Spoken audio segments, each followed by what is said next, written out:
I've said it before and I'll say it again. It's always difficult to analyze comedy. Like, most of the tools at my disposal don't really apply in the same way when it comes to comedy episodes or comedy games or comedy shows or whatever. So I can only discuss things that really occur to me or things that I feel are interesting or worthy of note. That being said, I did have a thought as I was going through this episode. I myself have said multiple times that the vast majority of the time, when Star Trek tries to be funny, it fails. I stand by that statement, but I feel like I understand a little bit more part of the why. It's because when Star Trek tries to be comedy, tries to be funny, it tends to trip up a little bit. When Star Trek tries to be fun, that's when it tends to succeed more. And that's what this episode felt like to me. It was fun. It was just, hey, let's do a rip on old B movies, and we'll have the Ferengi there, and it'll be great. And the rest of the episode just writes itself at that point, right? This also applies to trials and tribulations, and arguably the trouble with tribbles. These episodes weren't really designed to be comedy episodes, but they were very fun, right?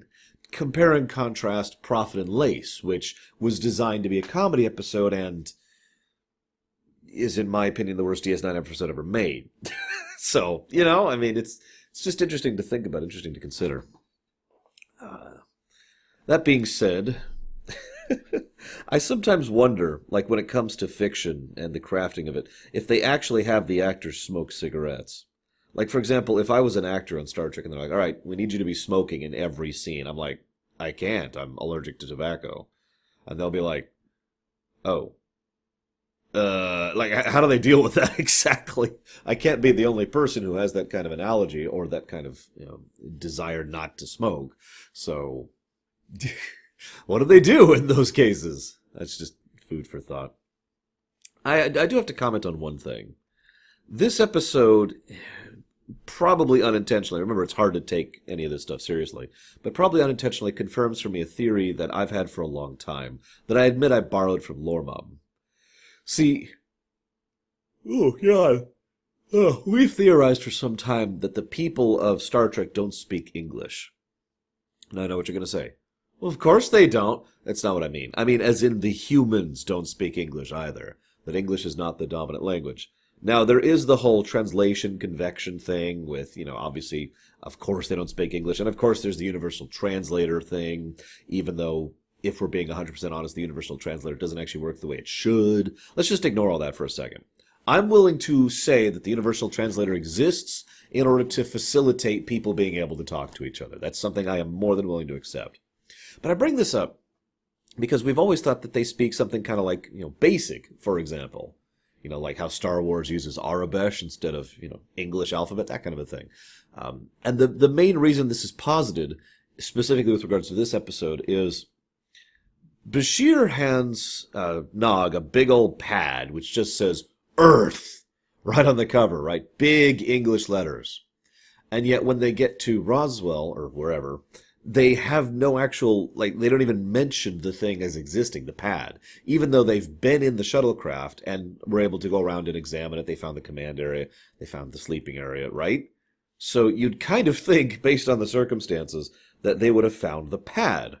And given everything we hear in this episode, if they had found a pad with a big old Earth on the front, you'd think that would be enough to fuel the paranoia, right? But it's never even mentioned. In other words, the theory here is that Earth is actually or whatever, right? That it's something that isn't actually in English. It's in Basic, which is kind of something that makes a degree of sense to me as well. Because I gotta be honest, someone like Quark especially would probably understand Basic, at least a little bit, given how much he believes in interactions with people and all that fun stuff. You can't rely on the universal translator all the time, right? Even Starfleet and the Federation in general have pointed out several times how it's actually useful to have someone who doesn't rely on the universal translator. This has come up in the original series, in TNG, and in Voyager. So, right? I mean, it kind of makes sense that he would have, at least, Nog certainly would, given how much studying he's been doing lately, especially on Earth in specific. So you kind of get my point. This is, of course, the pure realm of theory, and let's be honest, probably doesn't mean anything.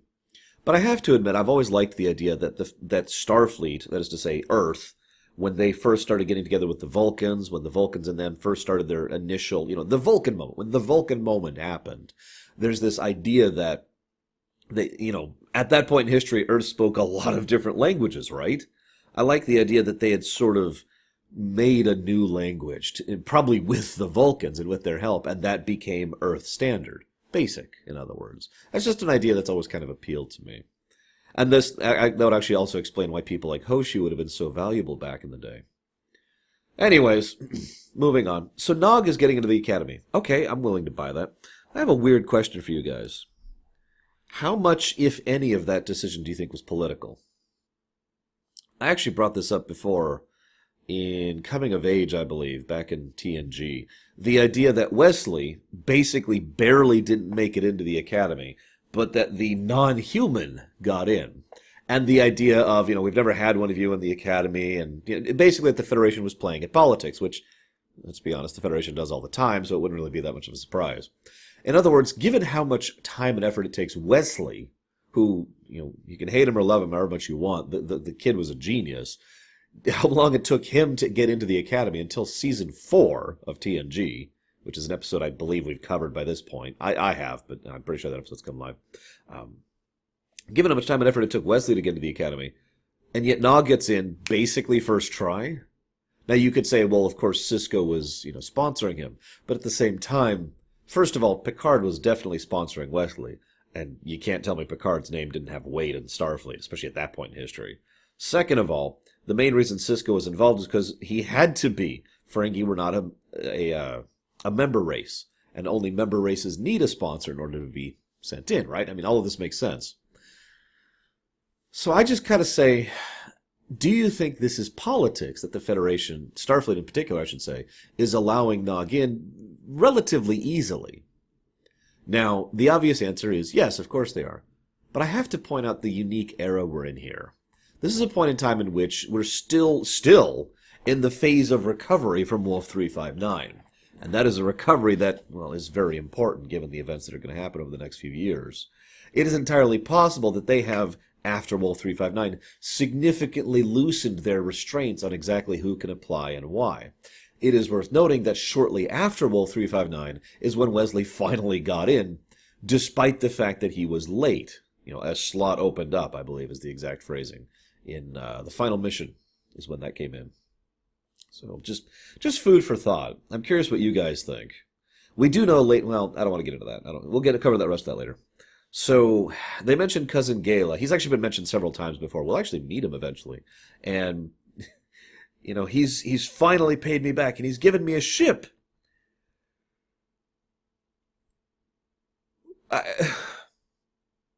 I get that Ferengi don't really like each other. I do. I really do. But I'd like to think that it's actually pretty rare that they actively try to murder each other. Remember, the ship that Cousin Gala gave Quark was a very nice, fancy ship, one that probably cost him a decent chunk of money. I mean, it was a shuttle, but it was a top-of-the-line shuttle, right? That Rom was able to check over and say, yeah, no, everything's fine. So why did Gala hate Quark so much to go through all this effort to give him this nice ship and then sabotage it in a very subtle and careful way, specifically to, and I'm going to stress this word again, murder him? What in the ever-living hell? Like, I know that Cousin Gala doesn't like you that much, but that usually doesn't extend to actively trying to kill someone. I mean, I know plenty of people I don't like, and I've never tried to kill anybody. And hopefully never will try to kill anybody, right? I mean, that's just weird. And actually, if I could be so bold, strangely non-Ferengi. For all of the cutthroat nature of their business arrangements, Ferengi usually don't try to actually kill each other, right? I mean, there are exceptions, of course, just like there's exceptions for everything, but Jesus. That being said, the way that Quark just lights up at the idea of having a ship, that had a tone with me. I mean, obviously this is Star Trek and, ships are normal and blah, blah, blah, but picture having your own ship.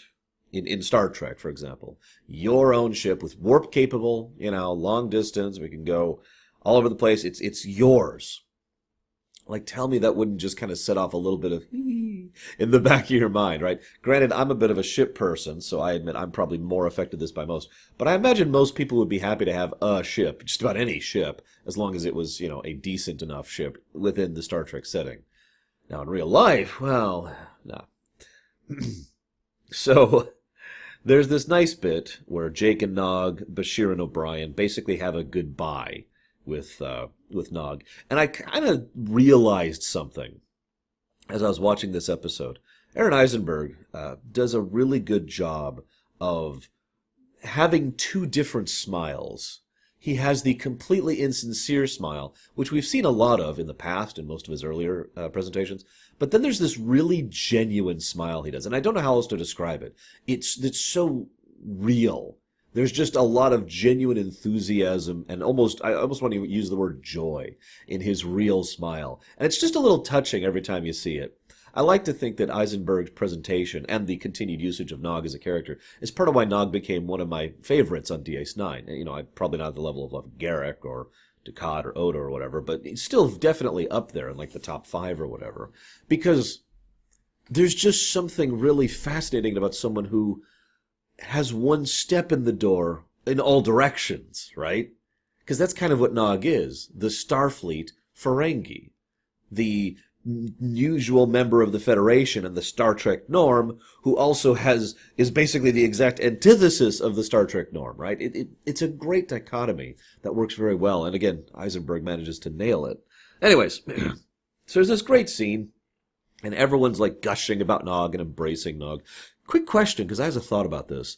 Do you think everyone is embracing Nog because he's going to Starfleet, and they are from Starfleet, and therefore, obviously, yeah, you got this, or because he's trying something, that they just embracing him because they've kind of sort of pseudo-adopted him in the family of Deep Space Nine, and they're encouraging him because he's attempting something? Doesn't necessarily matter at Starfleet. It could, of course, be both, as it's worth noting.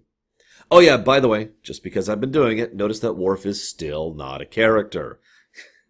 What episode is this? Like, what do we have to here? Hang on, let me check the thing here. This is now episode 8, technically episode 7 of season 4. Worf is still not a character. And I only point that out because I'm pretty sure next week is when Worf finally starts becoming a character. And again, I'm only pointing that out to give you an idea of just how long in advance people do work when it comes to television, as I myself have indicated. So, Rom finds out about the chemo site through fairly logical deduction. That's cool. Nog is going through the historical records and finds this picture of Captain Sisko as Gabriel Bell. Something about that amused me. Probably kind of a hint that this is also a time travel episode. And then Rom technobabbles, and then 1947. Now, believe it or not, I'm looking at my notes. I have literally already gone through half my notes. I just don't have a lot to say about the past section. The past section is fun.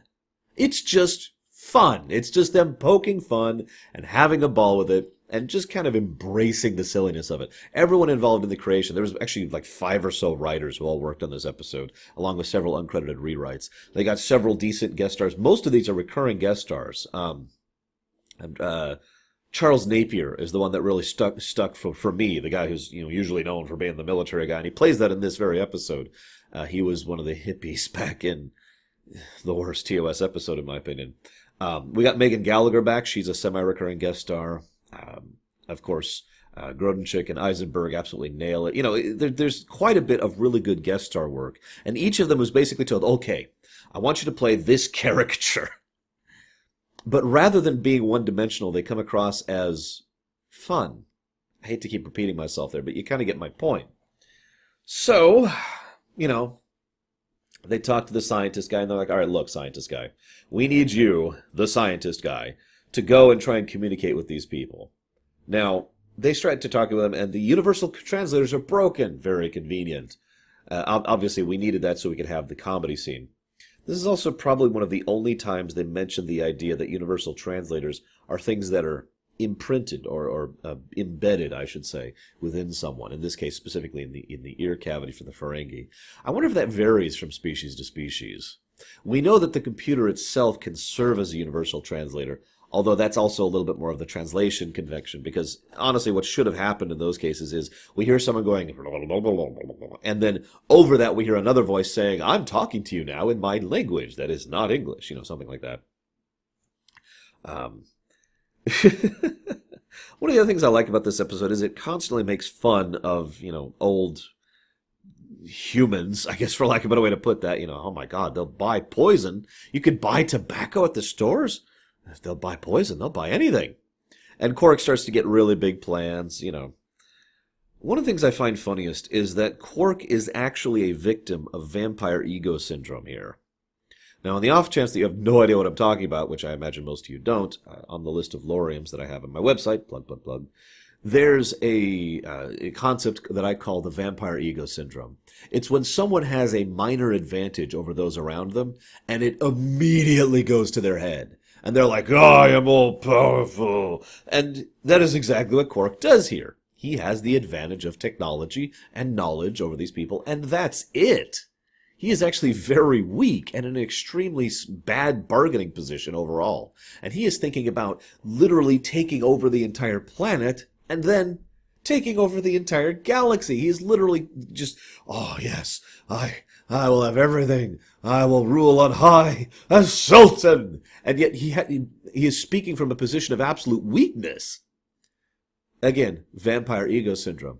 Vampire ego syndrome also kind of describes the fact that most people don't seem to understand how careful you'd have to be if you did have a legitimate advantage over those around you. In other words, to give you an example, and this is relevant to the episode, I swear. Imagine if you had a superpower, like in a comic book or whatever, and your superpower was to be really strong, or to heal people, or to shoot laser beams, okay? It sounds cool, right? Well, if you have a brain, you're going to be extremely careful about never showing that ever, because if you actually make it clear to any kind of governmental body or any kind of organization with the resources and investment necessary to try and do something about that, they're going to come after you. You have to sleep at some point, and especially if you're going to try to do things like have money or whatnot, you're basically in the system. So you have to make sure people either don't find out about it at all, or you immediately get in bed with one of the organizations to try and keep the others at bay, because you are now a commodity. And you don't have enough power to hold off everyone forever indefinitely. You'd have to be at Superman levels to be able to accomplish that. You have to be very high tier, right? And the same applies to Quark. And again, this is why Quark is an idiot in this episode, just to say that as nicely as I possibly can. Because he's thinking, well, I've got all the cards. But in truth, he's got like a pair of eights. Or maybe just like an ace high, and that's all he's got in his hand. He doesn't have anything special. And he's trying to milk that for as much as it's worth. Now, I know we just had an episode talking about greed and gambling, but this is a bit much. And of course, it immediately backfires on him, and he doesn't even have to deal with any of the severity that he could have. This could have gone much worse. I mean, look what happened to Zoidberg when he ended up at Roswell. So he immediately crumbles to a guy with some drugs. Notice they try to drug him like 5 times before they try to do anything really bad. And the threat of being attacked with a scalpel. That's it. Like nothing significant at all. This could have gotten really, really dark really, really fast. I'm glad they didn't, consequently. I'm glad they kept it fun. But that's the whole point. You've just got this guy like, I knew it. I knew you Martians were... I'll use my pen as an example. I knew you Martians were coming after us. We're going to stop you. And the whole scene is just ridiculous, right? But you can see how they're immediately in over their head. In fact, the one person who actually has enough of a brain to be able to outthink their way through the situation is Nog. And of course, he's actually had training to this effect, so that probably helps a little bit. So I'm looking at the thing here. What I find funny is there's this great scene between Quark and Napier as Denning, General Denning or whatever. And Quark is basically smoozing all over the scene, leaving a trail of slime as per his usual. And of course, Denning calls him out on it. You remind me of a used car salesman. Whoop, that kind of a thing. What I love most about that scene, though, is Quark is actually telling the absolute truth. Think about this for a second. Imagine how valuable transporters, warp drive, replicators, and medical technology from Star Trek's era would be to us now. Never mind 72 years ago. Picture that for a second. Picture the incredible value of just the medical tech and nothing else.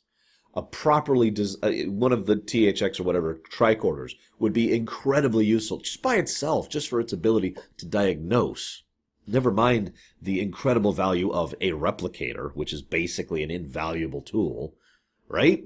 I mean, you can kind of see how Quark is legitimately offering them something way, way too useful. And then, of course, He threatens to sell to the Russians instead in 1947. I also love how Quark has no idea how to maneuver his way through this situation. I've said before that Quark is a weird liar because he's not actually that good of a direct liar. Quark is better at misdirect lying, when rather than saying no, he says, well, I don't know if that's really true, and what do you think about this other thing that's completely unrelated? He likes to redirect the situation. He does this to the general at this one point, or admiral, whatever he is. Oh yeah, we've been watching your people for a long time. Baseball, root beer, darts, atom bombs, it's just... So then there's this bit where Nog, insists on getting his ears rubbed by the lovely woman, Megan Gallagher as Faith Garland. Really, Nog? Really? I mean, I get that he's at that age. So what's nice about this is, as I said, Quark has been kind of an idiot this entire time. And then Odo pops in, and what I like about this is actually a nice counterbalance, because Quark is stupid to the point of ridiculous, but Odo is pragmatic to the point of ridiculous. Odo thinks solely and explicitly of getting out of here and getting back to their time, whereas Quark is thinking solely and explicitly of staying here and trying to establish his new empire. It's like 3 or 4 references now I've made with Quark's thing here. And of course, in the middle of them is Rom, the one who can actually think of a way to deal with this whole situation. I also I mentioned how Nog was the only one smart enough to outmaneuver the situation. Of course, what he does is he tells MP guy, I'm sorry, I forget what his name was, exactly what he wants to hear. Nope, you're right, this is all an invasion. We are a threat. We are here to destroy your men and claim your women. Which, if you actually sit and think about it for a second, is actually kind of ridiculous. But that's, of course, part of the point. Their expectations are kind of ridiculous. If you've paid attention to any of the science fiction from the 40s, or even the 50s, you kind of see why this sort of a thing was this sort of thing that someone just would immediately latch onto. Of course! It makes so much sense! So then they get the hell out of there. I'm sorry, quick note. We're going to invade here. And he just slaps the map rather than pointing to it. And the guy's like, where? And I was like, here, right here. You're going to invade Cleveland? Sorry.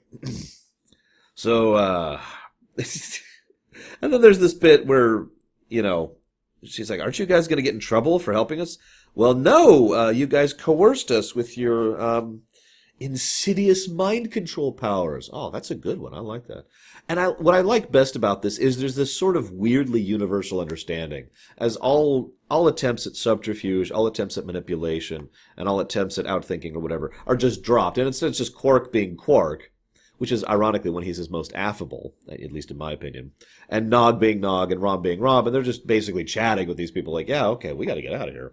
And there's this great bit, there's going to be this vast alliance of planets, and Rom, with the tone as if he's correcting her, is like, federation of planets. And she's like, what? No, don't listen to him. Don't listen to him. I only point this out. I like Star Trek quite a lot, but Star Trek tends to have this thing where it behaves as if the Federation of planets is basically the logical, if I might use the word natural, progression of things. It's a very common theme throughout Star Trek. Roddenberry himself always posited that idea, that eventually, this would happen. There was even the idea back with Edith Keeler, all the way back in TOS, that she basically had visions of what would actually become because that was the way things are supposed to go, like fate or whatever you want to call that. Several of the books have also concerned with the idea of eventually the Federation just grows and grows to encompass everything because everyone is eventually accepted and welcomed and blah, blah, blah. It's a nice thought. I do admit that. It's just funny to me because I felt like just a little bit of that here with Miss Garland, where she's like, no, someday there will be a great alliance of planets. So then we get to the end of the episode. Like I said, I just don't have much to say about some of the specifics. Although I do like how Odo was not only competent, but able to effortlessly infiltrate this place. I mean, considering shapeshifters can effortlessly, even Odo can effortlessly infiltrate the modern era of the 2400s or 2300s or whatever, of course he'd be able to infiltrate 1947. I'm going to look that up really quick. Because I'm sorry. Yeah, this is the 2400s. I was right. 2372 is when this episode happens. Anyways, so of course he can infiltrate 1947. That's just a duh. But then they head back home, and it's like, the shuttle's gone. Now, we know the real reason the shuttle's gone. It's because we don't want Quark to have a ship, because that gives him another tool in his arsenal that we'd have to deal with in the future, and screw continuity. But I mention this because apparently the shuttle was in perfectly good condition in basically every way, except for the fact that it had that sabotage built into its control systems. Couldn't you just fix that? Especially since you're at Earth. Couldn't you just be like, hey, listen, could you help me give a look over this? Anybody's got a chance? I'd really appreciate it. Yeah, sure. And oh, hey, here we go. Fix. And now you've got a working shuttle. Instead, they sell the shuttle. Keep in mind, it was emphasized this was a top-of-the-line, actually in good condition shuttle, in order to get the fare to get back. I know Deep Space Nine is a little bit of a trip from Earth, but really? Ah, well. Whatever. Status quo maintained. Nog is now at Starfleet Academy. I hope he does well there, and I will see you guys next time.